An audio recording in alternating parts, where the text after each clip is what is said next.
Himalaya cotton வேட்டிகள், ஷர்ட்டுகள், wedding celebration. பிரச்சாரத்துல வரம்பு மீறியவர்கள் மீது நடவடிக்கை இல்லாம அதை அட்ரஸ் பண்ணாம பொத்தாம்பொதுவா இருந்தாங்க உங்களுக்கு சொல்றோம் அப்படின்ற பார்வை தேர்தல் ஆணையம்.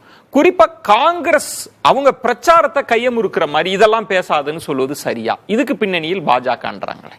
இந்த எலெக்ஷன் இந்தியா இண்டிபெண்டன்ஸ் ஆன காலத்திலேருந்து எலெக்ஷன் கமிஷனை பற்றி எதிர்கட்சிகள் இன்னைக்கு இருக்கக்கூடிய இந்தி கூட்டணி கட்சிகள் எல்லாம் இன்றைய தோழமையாக இருக்கக்கூடிய இந்தி கூட்டணி கட்சிகள் எல்லாம் இந்த எலெக்ஷன் கமிஷன் மேலே இந்த பார்வையை 60 ஆண்டு காலமாக தான் வச்சுட்டு இருக்காங்க. எந்த எலெக்ஷன் கமிஷன் நேர்மையாக நடந்தது, எந்த எலெக்ஷன் கமிஷன் நியாயமாக நடந்ததுன்னு ஏதாவது ஒரு கட்சி இந்த இந்தியாவில் சர்டிஃபிகேட் கொடுத்துருக்கான்னு கேளுங்க. இல்லை இதே நவீன் சாவ்லா தான் எப்படி இந்த காங்கிரஸ் அரசாங்கம் மேடம் மன்மோகன் சிங் தான் பிரைம் மினிஸ்டர், ஆனால் சட்டை மட்டும்தான் எழுந்து ஆனால் போட்டிருக்கிற இன்னொருத்தன்ற மாதிரி அன்னைக்கு நவீன் சாவ்லா எலெக்ஷன் கமிஷனராக நிற்க வச்சு அப்பாயிண்ட் பண்ணது மேடம் சோனியா காந்தி. எதற்காக அப்பாயிண்ட் பண்ணாங்க, என்ன ஏதுன்னு உலகம் தெரியும். ஸோ இந்த எலெக்ஷன் கமிஷனை ஏதாவது ஒன்று சொல்லிக்கொண்டே இருப்பவர்கள் சொல்லிக்கொண்டு தான் இருப்பார்கள். என்ன கேட்டீங்கன்னா பிஜேபிக்கு தான் இது ரொம்ப ஸ்ட்ரிக்டா இந்த எலெக்ஷன் கமிஷன் பேசிருக்கு. மதத்தை பத்தி பேசியவர்கள் யாரு? நாங்க வந்தா 15% இஸ்லாமியர்களுக்கு 15% நாங்க உங்களுக்கு பணம் கொடுப்போம், நான் உங்களுக்கு ரிசர்வேஷன் கொடுப்போம் பேசியத இந்த எலெக்ஷன் கமிஷன் ஏன் ஒன்னும் கேட்கலன்றது எனக்கு ஒரு மிகப்பெரிய வருத்தம். ஏனென்றால் ஒருத்தர் நாங்க ரிசர்வேஷன் கொடுப்போம், நாங்க ரிசர்வேஷன் கொடுப்போம் சொல்றது எந்த விதமான கொஞ்சம் நான் பேசிடுறேங்க, அதுக்கப்புறம் நீங்க உங்களுடைய பேசுங்க. பேசுறது எல்லாத்தையும் நான் பொறுமையா கேட்டுட்டு தானே இருந்தேன். அதுக்கப்புறம் நீங்க நான் என்ன தவறா இருந்தாலும் நீங்க அப்புறம் பேசுங்க. ஆமா, சிறுபான்மையர்கள், அது சிறுபான்மையர்கள்ன்ற வார்த்தை அவங்களுக்கு எதுக்காக பயன்படுத்துகிறாங்கன்னு எல்லாருக்கும் தெரியும். இன்னைக்கு 18% யாரு? அந்த 20 கோடி மக்களுக்காக தான் நாங்கள் சிறுபான்மையர் ஒரு போர்வை. இதை நான் சொல்லலைங்க, இது அவருடைய சல்மான் குர்ஷிதே ஒரு வீடியோ போட்டிருக்காரு, யார் வேணா பாத்துக்கலாம். சிறுபான்மையர் வார்த்தையை எப்படி பயன்படுத்த வேண்டும் நாங்க சொல்லி தரோம், நீங்க அந்த மாதிரி பயன்படுத்துங்க. இஸ்லாமியர்களுக்கு கொஞ்சம் தயவுசெய்து கெடுத்துறாதீங்க. அக்னிவீரை பத்தி ஏன் பேசக்கூடாதுன்னு சொல்றோம்னா, ஏன்னா நீங்க ஆர்மிக்கு புல்லட் வாங்குறதுக்கு பணம் இல்லைன்னு சொன்ன நீங்க ஆண்டனி பார்லிமெண்ட்ல சொன்னாரு, ஆர்மிக்கு ஜாக்கெட் வாங்குறதுக்கு பணம் இல்லை எங்க கிட்ட, ஆர்மிக்கு எந்த ஒரு இதுவும் வாங்குறதுக்கு பணம் இல்லாத அந்த ஒரு நிலைமையில் வைத்த ஆர்மியையும் சரி, சியாச்சின் கிளேசியரை ஜே சிங் அன்னைக்கு ஆர்மி ஜெனரல் அவருக்கு தெரியாம பாகிஸ்தானுக்கு தாரவாத்து கொடுக்கறதா சோனியா காந்தி இருந்தாங்கன்ற கொஞ்சம் இருங்க சார், கொஞ்சம் இருங்க சார், இருங்க சார், நான் பேசுறது ரீசன் இருக்குங்க, நான் பேசிடுறேங்க. அந்த அந்த அந்த ஒரு குற்றத்தை நான் எல்லாத்தையும் சொல்றேன், அந்த குற்றத்தை ஒரு ஆர்மி ஜெனரல் சொல்றாருன்னா அந்த சியாச்சின் நீங்க இந்தியாவுக்கு தெரியாம பாகிஸ்தானுக்கு கொடுக்கணும், அது எப்படிங்க அரசியல் ஆகும்? ஒரு ஆர்மி ஜெனரல் நீங்க ஆர்மி ஜெனரல் நீங்க டிஸ்கஸ் பண்ணாமே கொடுப்பீங்களா? இருங்க, இதெல்லாம் பண்ணுவாங்க. நானும் சொல்றதை கேளுங்க, நான் ஒரு கேள்விக்கு பதில் சொல்லுங்க சார். இல்லங்க, உங்க கேள்விக்கு என்னோட பதில் இப்படிதாங்க. பேச விட்டீங்கன்னா தான் என் பதில் இருக்கும். நான் இவ்வளவு நேரம் உங்களை தான் பேச விட்டேன், எங்க பேசவே விடலங்க. இது ஒரு அமைதியா இருந்தீங்க, இது ஒரு பெரிய பார்லிமெண்ட்ல ஸ்பீச் கொடுக்கிற மாதிரி கொடுத்தாரு, நீங்க அமைதியா இருந்தீங்க. நான் பேசும்போது நீங்க குறுக்க வரீங்க. இல்ல இல்ல, மொத்தம் 5 கேள்வி. இவர் பேசும்போது நீங்க அமைதியா இருந்தீங்க. 5 கேள்வி நான் பேசலாம் மட்டும் ஏன் குறுக்க வரீங்கன்னு எனக்கு தெரியல. இருங்க, இல்ல இல்ல, இருங்க, அமைதியா கேளுங்க. நீங்க வீட்டுக்கு போன பிறகு பாருங்க, இவர்கிட்ட 5 கேள்வி கேட்டிருக்கேன், பாலச்சந்திரன் 4 கேள்வி கேட்டிருக்கேன், அவர்கிட்ட 4 கேள்வி கேட்டிருக்கேன். உங்கள்கிட்ட 2வது கேள்வி நீங்க போய் பேச ஆரம்பிக்கிறதுக்கு முன்னாடி நீங்க போய் பாருங்க.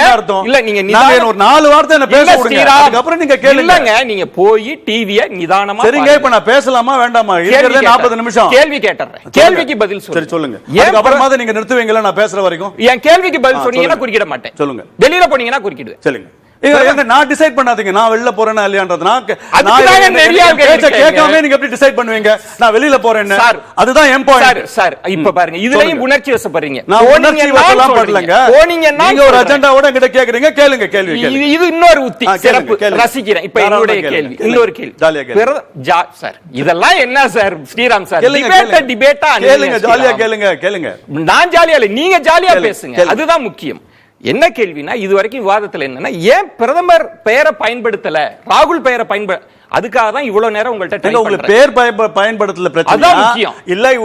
எல்லா பார்ட்டிக்கும் ஒரு எலெக்ஷன் கமிஷன் நியூட்ரலா சொல்லி இருக்கு. என்ன பொறுத்தவரை அது உங்க பார்வைங்க, அது உங்க பார்வை, அது எதிர்க்கட்சிகள் பார்வை. நான் இல்லங்க, அதான் விளக்கம். இருங்க சார், நான் உங்களுக்கு என்ன சொன்னேன்? இருங்க சார், பாஜக கடுமையா சொல்லிருக்கேன் தான் நான் இப்ப சொன்னேன் உங்களுக்கு. ஸ்ரீராம் சார் சொல்லுங்க. ஒரு விவாதத்திலேயே நடுநிலைமையா நீங்க 5 கேள்வி கேட்டீங்கன்னா எனக்கு 5 கேள்வி கேளுங்கன்னு எதிர்பார்க்கிறேன். நீங்க ஒரு அரசியல் கட்சி ராகுல் பெயரை பயன்படுத்துறப்ப ஏன் மோடி பெயரை பயன்படுத்த? ராகுல் காந்தி பிரைம் மினிஸ்டர் இல்லங்க, ராகுல் காந்தி ஒரு நார்மல் எம்பிங்க.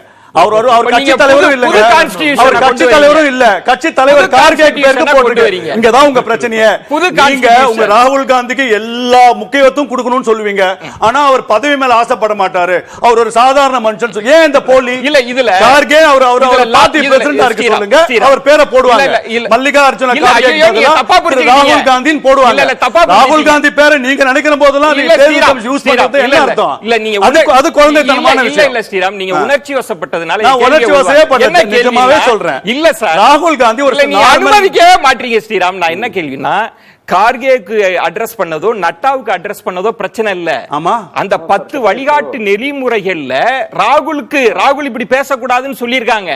அங்கதான் பிரச்சனை. அதான் நான் கேக்குறேன். அதுதாங்க நானும் சொல்றேன், அமைதியா சொல்றேங்க. அவர் பார்ட்டி பிரசிடென்ட் எல்லாம் ஒண்ணும் இல்லங்க. அவர் நார்மல் ஒரு பார்ட்டி மெம்பர் தானுங்க. அதனால அந்த பார்ட்டி மெம்பருக்கு அவர் பேரை சொல்லுவாங்க. நரேந்திர மோடி பார்ட்டி அவர் வந்து பிரசிடென்ட்டா இருந்திருந்தாருன்னா கார்கேக்கு பதிலா திரு ராகுல் காந்தின்னு பேர் வச்சிருப்பாங்க. இல்ல, நான் அவருக்கு திரும்பவும் பதவி குழப்பறீங்க வேணுமா, சார். பதவி வேணாமா, திரும்பவும் அவர் குழப்பறீங்க. decide நான் அது பண்ணணும். கேட்கல. உங்களுக்கு மோடி பேரை சொல்லன்றது வந்து இல்ல, இல்ல. உங்களுடைய பிரச்சனைங்க. ஸ்ரீராம், நான் ஒண்ணு அது புரிஞ்சுக்கிறேன். அவங்களுடைய இல்ல, பிரச்சனை. நான் இடைவேளைக்கு போறேன். திரு மோடி அவர்கள் பேரை சொல்லியிருந்தா கூட திரு நரேந்திர தாமோதர் தாஸ் இல்ல, இல்ல, மோடின்னு ஸ்ரீராம், சொல்லல, ஸ்ரீராம். வெறும் திரு மோடின்னு மட்டும் இல்ல, சொன்னாங்க சொல்லுவாங்க. ஒரு விஷயத்தை- அதுக்காக தான் நான் இல்ல, இல்ல, சொல்றேன். ஒரு விஷயத்தை சொல்றேன். உங்க வாத திறமை நான் பாராட்டுறேன். இல்ல இல்ல ஒண்ணு, நீங்க அந்த ரெண்டாவதுலயே என் கேள்வியை ஆனா என்னோட உள்வாங்கிட்டீங்க. நான் சொல்ல வேண்டிய பாயிண்ட்ஸ் எதையுமே நீங்க சொல்ல இல்ல, விடல. இல்ல, இல்ல, ஏன்னா இவங்க ஆர்மிக்கு ஸ்ரீராம், நான் சொல்றதை கேளுங்க, ஸ்ரீராம். ஆர்மியை பத்தி இவர்கள் பேசுவது முழுக்க அரசியல் ரெண்டு செய்வது, விஷயம், ஸ்ரீராம். அக்னிபத் விஷயத்துல ரெண்டு முழுக்க விஷயம் நான் அரசியல் சொல்றேன். செய்வது. நான் ரெண்டு விஷயம் சொல்லிட்டு இந்த போறேன். தேர்தல் ஆணையம் சொன்னதுல மாற்று கருத்துல அது மட்டும் கரெக்ட் நான் ஒத்துக்க முடியும். நீங்க பண்ணுங்க. ஒரே ஒரு விஷயம் சொல்றேன். ரெண்டாவது கேள்வியிலே என்னோட கேள்வியின் உள்ளர்த்தத்தை நீங்க உள்வாங்கிட்டீங்க. ஆனா உங்க வாத திறமையினால அது தெரியாத மாதிரி நடிச்சீங்க. நான் இல்லவே இல்லைங்க. பாராட்டுகள். happy wedding என்றும் trending happy wedding ஆலயா காட்டன் வேட்டிகள் ஷர்ட்டுகள் வெட்டிங் செலிப்ரேஷன்.